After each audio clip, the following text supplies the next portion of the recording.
Welcome to the Industry Intelligence Impact Report Deep Dive.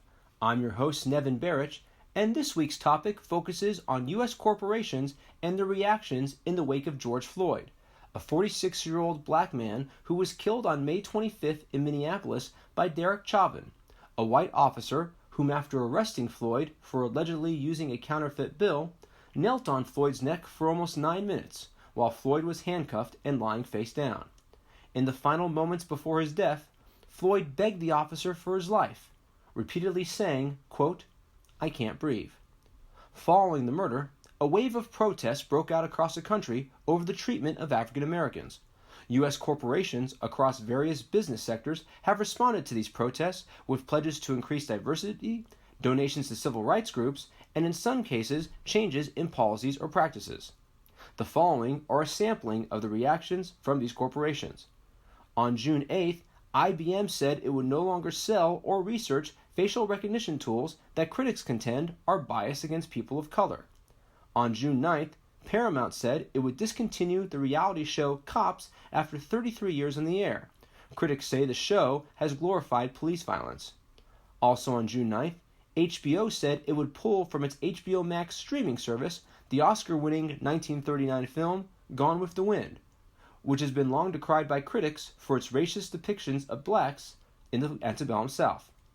June 9th was also the day that Jack Dorsey, the CEO of Twitter and Square, announced that June 19th would become a paid holiday every year for employees of both companies. The date commemorates the June 19, 1865 reading of President Abraham Lincoln's Emancipation Declaration, which brought an end to slavery in the U.S.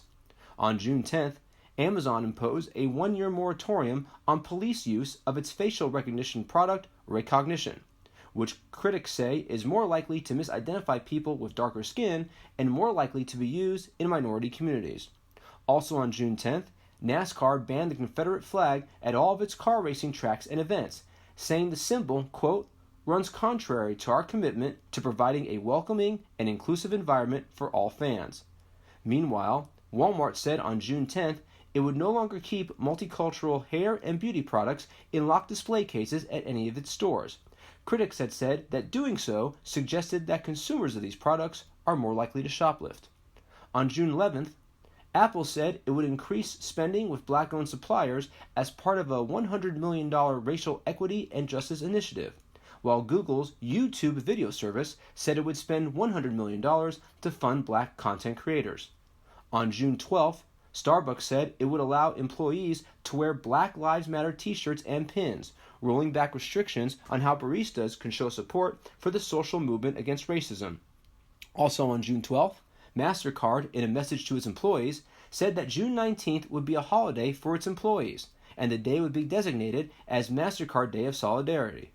On June 15th, JCPenney CEO Jill Soltau said in a blog post that June 19th would be made an annual company holiday. On June 16th, Spotify said that June 19th would also be a paid holiday for its U.S. staff.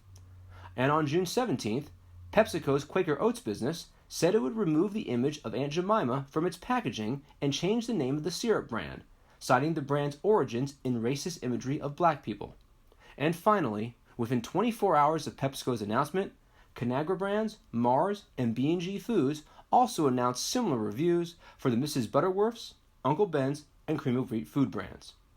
It's difficult to predict how the George Floyd murder and subsequent protests will impact corporate America in the long term.